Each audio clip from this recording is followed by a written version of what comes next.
What's up, everybody? Welcome back to the channel. It's your boy Kangaroo Black coming back once again with a game preview and score prediction for Week 7, my Alabama Crimson Tide versus the Arkansas Razorbacks. I'm going to go ahead and get into this video, and I'll start out by talking about Arkansas, who's coming off a close loss to Ole Miss this past weekend. They lost 27 to 20. Ole Miss has lost. They coming into this game at 2-4. They done lost their last 4 games. But 3 out of the last 4 is single-digit losses. Okay, they 0-3 in the conference. Not good. But anyway, they could easily be 5-1. Okay, like I say, their losses, 3 out of the 4 is by single digits. All right, they lost to BYU 38-31. They lost to LSU 34-31. And they lost to Ole Miss, like I say, this past weekend, 27-20. The only double-digit loss was by 12 points to Texas A&M 34-22. But the thing about it, they don't only beat Kent State and Kent State and Western Carolina. So they did what they was supposed to do in those 2 games against those type of opponents. All right, but they need to get some wins in the SEC and on the Power 5 level. But hey, maybe that's coming in the near future. But for us this weekend, it will not come against my Alabama Crimson Tide. But coming into this game, give y'all a little information on Arkansas. They averaging 332 yards of offense. All right, each game.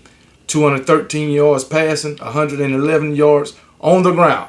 And defensively, they're giving up 340 yards, 214 passing, and 126 on the ground. So they are giving up more than what they are averaging. That's not a good recipe. But only about 8 yards, but still, it's not good. KJ Jefferson, who I like as a quarterback coming into this game, he done passed for 1,300 yards, 12 touchdowns, 6 interceptions. Got to clean up the interceptions. That's not a good rate. Basically, half 6 and 12. That's half. All right, so he need to cut them interceptions down. Their leading rusher coming into this game is A.J. Green.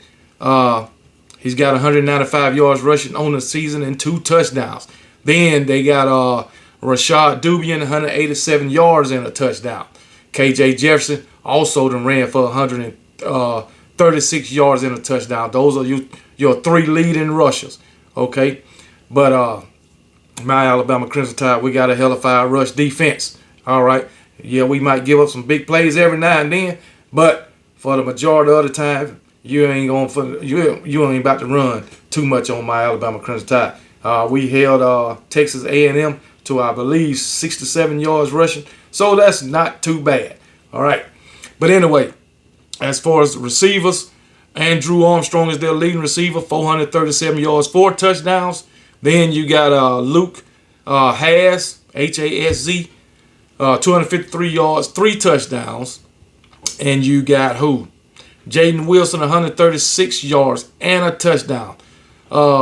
Isaiah Tashay, 181 yards and a touchdown. So those are your leading receivers. And you got Ty Washington. He's got 2 touchdowns on the season. So those are your main contributors on the offensive side of the ball for Arkansas.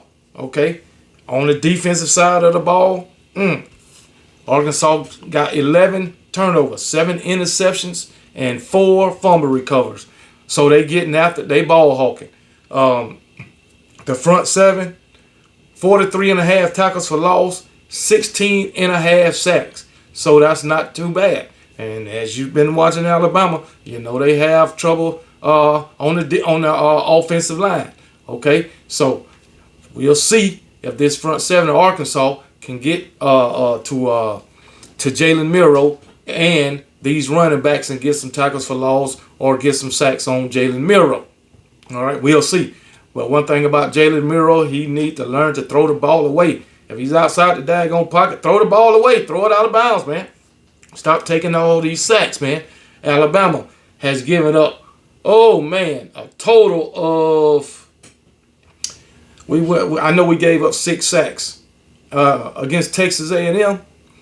And I think we done gave up about 20, about 26 sacks, I believe. 26 sacks through 6 games. That is way too many. Way too many. Oh my goodness. But anyway, I still don't see Arkansas winning this game. I really don't. Not at all. My defense is too potent. Okay?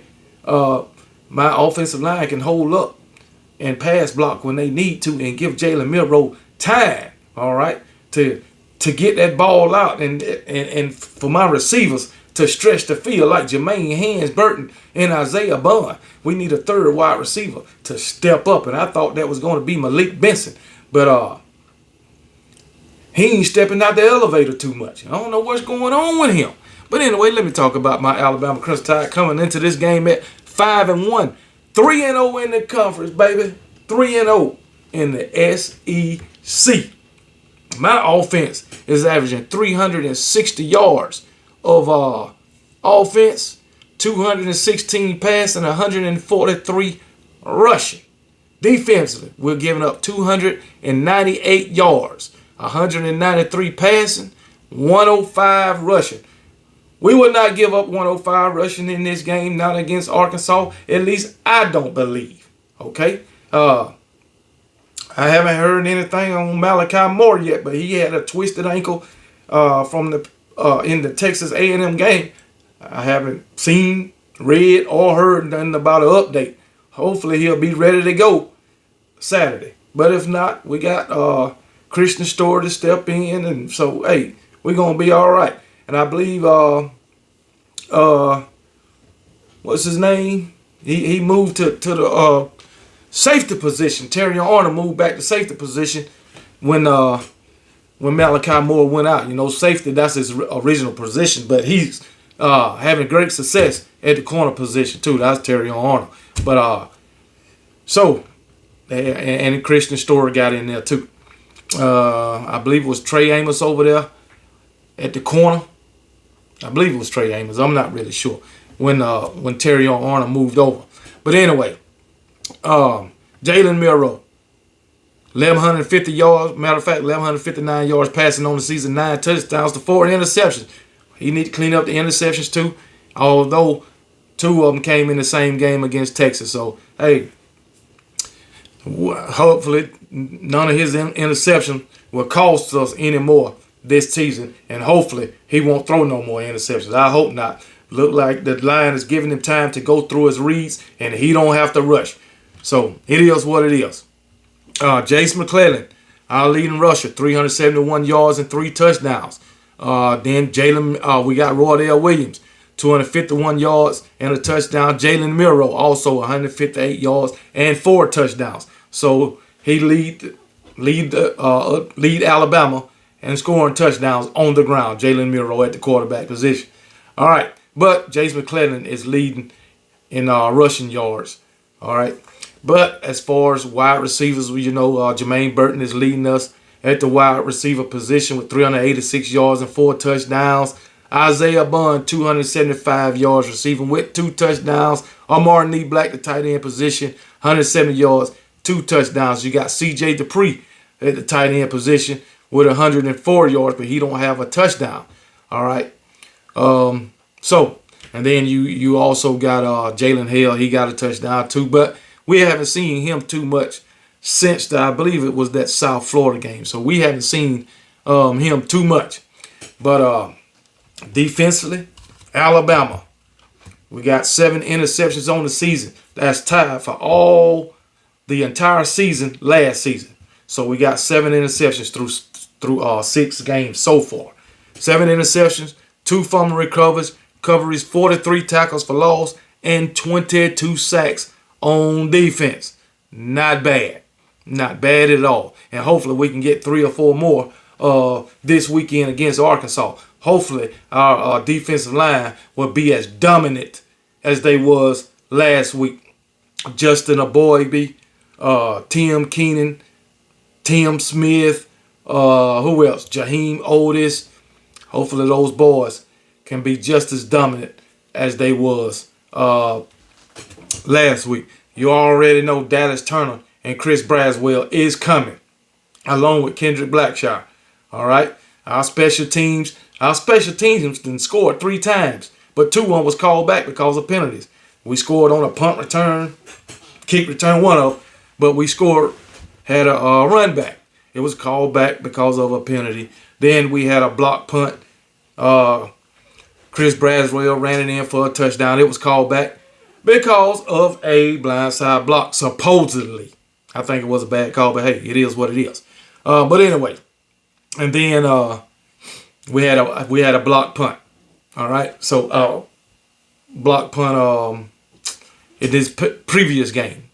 I'm not the previous game, but what game was that? We had a block punt and it ended up a touchdown too. I can't remember exactly what game it was. So, but we just scored 3 times on special teams, but called back. 2-1 was called back by penalties. But hey, it is what it is. Shit happens. Another thing about Alabama, along the offensive line, we need to clean up those penalties. We need to clean up the pre-snap penalties. And daggone Seth McLaughlin need to get his shit together with this snap and these snap infractions. A damn shame. But anyway, I think Alabama is the best team. Matter of fact, I know they the best team coming into this game. All right, at 5-1, while Arkansas is at 2-4. We 3-0 in the conference. They 0-3. We got the better athletes. I'll just put it that way. We got the better coaching staff. All right. Kevin Steele, I can't say enough about him. How he done came in and changed the defense, along with changing the whole damn attitude of the defense. They are nasty and they getting after it. And I tell you what, these players are holding each other accountable. All right, they communicate, and that's what I love. That's what I love. So, but without further ado, I'll go ahead and get to my score prediction, which I already got. And I got my Alabama Crimson Tide winning this game. Alabama 33, Arkansas 13. Yes, 33-13. My Alabama Crimson Tide. Roll damn Tide all day, every day.